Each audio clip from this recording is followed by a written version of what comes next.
दोस्तों आज सुनाने वाले हैं सोमवार की व्रत कथा। आज है सोमवार। दोस्तों सोमवार के व्रत को लेकर मानता है कि इस व्रत को करने से भगवान शिव अपने भक्तों की मुराद जल्द ही पूरी करते हैं। दोस्तों अब सावन भी आने वाले हैं और सावन के सोमवार का दिन भगवान शिव को समर्पित है, इसलिए इस दिन भगवान शिव की पूजा और व्रत करने का महत्व और ज्यादा बढ़ जाता है। यदि आप सोमवार के व्रत करते हैं तो आपको सोमवार की व्रत कथा पढ़ना बेहद जरूरी है।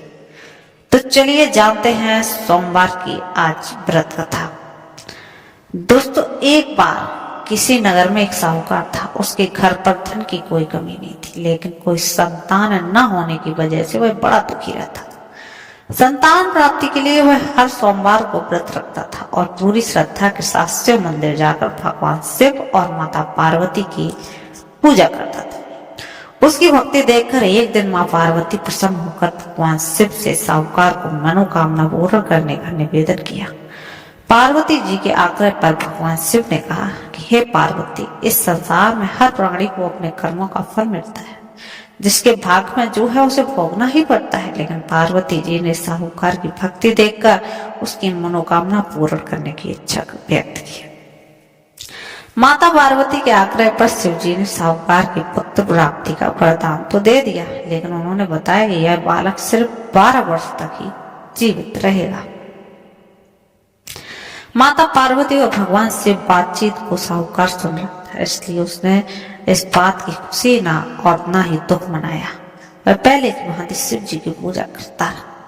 कुछ समय के बाद साहूकार की पत्नी ने पुत्र को जन्म दिया। जब वह बालक 11 वर्ष का हुआ तो उसने पढ़ने के लिए उसे काशी भेज दिया। साहूकार के पुत्र के मामा को बुलाकर उसे बहुत सारा धन देकर कहा कि तुम इस बालक को काशी विद्या प्राप्ति के लिए ले जाओ। तुम लोग रास्ते में यज्ञ करते जाना और ब्राह्मणों को भोजन और दक्षिणा देते हुए जाना। दोनों मामा भांजे इसी तरह यज्ञ कराते और ब्राह्मणों को दान दक्षिणा देते काशी नगरी निकल पड़े। इस दौरान रात में एक नगर पड़ा जहां नगर के राजा की कन्या का विवाह, लेकिन जिस राजकुमार से उसका विवाह होने वाला था वह एक आंख से काना था। राजकुमार के पिता ने अपने पुत्र के काना होने की बात छुपाने के लिए सोचा क्यों ना उस साहूकार के पुत्र को दूल्हा बनाकर आज राजकुमारी का विवाह कर दूं। विवाह के बाद उसको धन देकर विदा कर दूंगा और राजकुमारी को अपने घर ले जा लूंगा। लड़के को दूल्हे के वस्त्र पहनाकर राजकुमारी से विवाह करा दिया गया। साहूकार का पुत्र ईमानदार था, लेकिन उसे यह बात सही नहीं लगी, इसलिए उसने अवसर पाकर राजकुमारी के दुपट्टे पर लिखा, तुम्हारा विवाह तो मेरे साथ हुआ है, लेकिन जिस राजकुमार के संग तुम्हें भेजा जाएगा वह एक आंख से काना है। मैं तो काशी पढ़ने जा रहा हूँ। जब राजकुमारी ने चुन्नी पर लिखी बातें पढ़ी तो उसने अपने माता पिता को यह बात बताई। राजा ने अपनी पुत्री को विदा नहीं किया और फिर बारात चली गई वापस। दूसरी ओर इधर साहूकार का लड़का और उसका मामा काशी पहुंच गए और वहां जाकर उन्होंने यज्ञ किया। जिस दिन लड़का 12 साल का हुआ उस दिन भी यज्ञ का आयोजन था। लड़के ने अपने मामा से कहा कि मेरी तबीयत कुछ ठीक नहीं लग रही। मामा ने कहा कि अंदर जाकर आराम कर लो। शिव जी के वरदान के अनुसार कुछ ही देर में बालक के प्राण निकल गए। मृत भांजे को लेकर मामा विलाप करना शुरू कर दिया। संयोगवश उसी समय शिव जी और पार्वती वहीं निकल रहे थे। पार्वती माता ने भोलेनाथ से कहा, स्वामी इसके रोने के स्वर सिंह नहीं होते, आप इस व्यक्ति के कष्ट को अवश्य दूर करें। जब शिवजी मृत बालक के समीप गए तो बोले, यह वही साहूकार का पुत्र है जिसने 12 वर्ष की आयु का वरदान दिया था। अब इसकी आयु तो पूरी हो चुकी है, लेकिन मातृ भाव में विभोर माता पार्वती ने कहा कि हे महादेव, आप इस बालक को और आयु देने की कृपा करें, अन्यथा इनके वियोग में इसके माता पिता तड़प कर मर जाएंगे। माता पार्वती के पुनः आग्रह पर भगवान शिव ने उस लड़के को जीवित होने का वरदान दिया। शिव जी की कृपा से वह लड़का जीवित हो गया। शिक्षा पूरी करके लड़का मामा के साथ अपने नगर की ओर वापस चल गया। दोनों चलते चलते उसी नगर पहुंचे जहां उसका विवाह हुआ था। उस नगर में भी उन्होंने यज्ञ का आयोजन किया।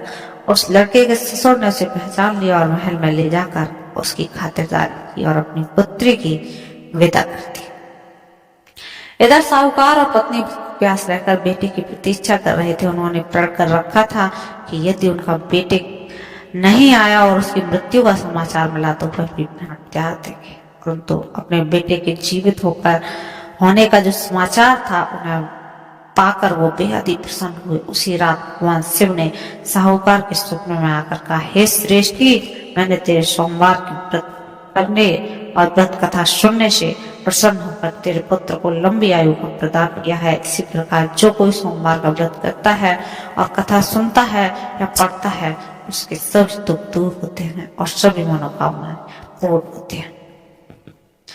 प्रिय भक्तों, अब हम आपको सुनाते हैं शुक्र प्रदोष व्रत की कथा।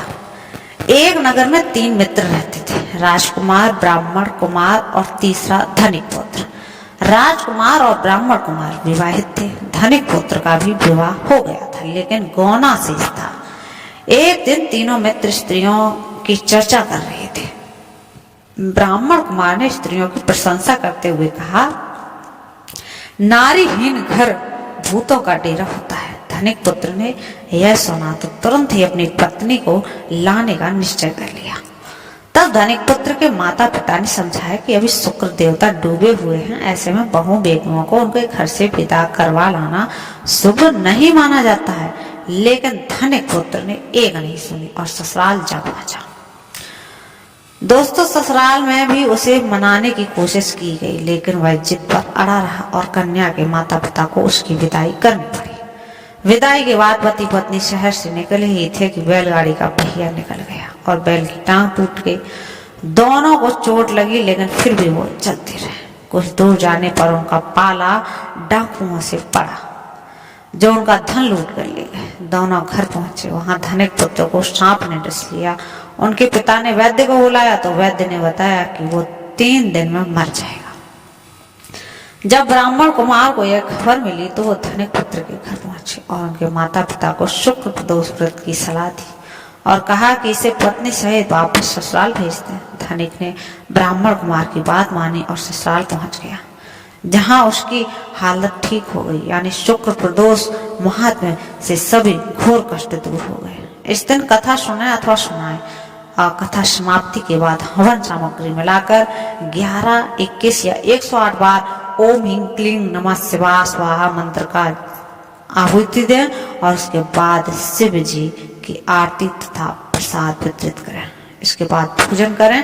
कहा जाता है कि शुक्रवार को प्रदोष व्रत सौभाग्य और दाम्पत्य जीवन में सुख और समृद्धि भर देता है। यही कारण है कि आज की प्रदोष व्रत का काफी खास माना जा रहा है। शुक्रवार के दिन पड़ने वाले इस प्रदोष व्रत में सुख और समृद्धि दोनों ही दोस्तों मिलते हैं। और दोस्तों, धार्मिक ग्रंथों की माने तो हर माह जो शुक्रवार को पड़ता है उसे शुक्र प्रदोष व्रत कहते हैं। सुख, समृद्धि और सौभाग्य का वरदान भी मिलता है। धार्मिक ग्रंथों के अनुसार प्रदोष व्रत करने से भगवान शिव शंकर की पूर्ण कृपा प्राप्त की जा सकती है। इससे जीवन में किसी प्रकार का अभाव नहीं रह सकता। इतना ही नहीं, समस्त आर्थिक संकटों का समाधान भी प्रदोष व्रत अवश्य ही करता है। इस व्रत के प्रभाव से हर तरह के रोग भी दूर होकर बीमारियों पर होने वाले खर्च में भी कमी आती है। भगवान शिव को ज्ञान और मोक्ष का दाता माना जाता है दोस्तों। अतः आध्यात्म की राह पर चलने वालों को प्रदोष व्रत अवश्य करना चाहिए।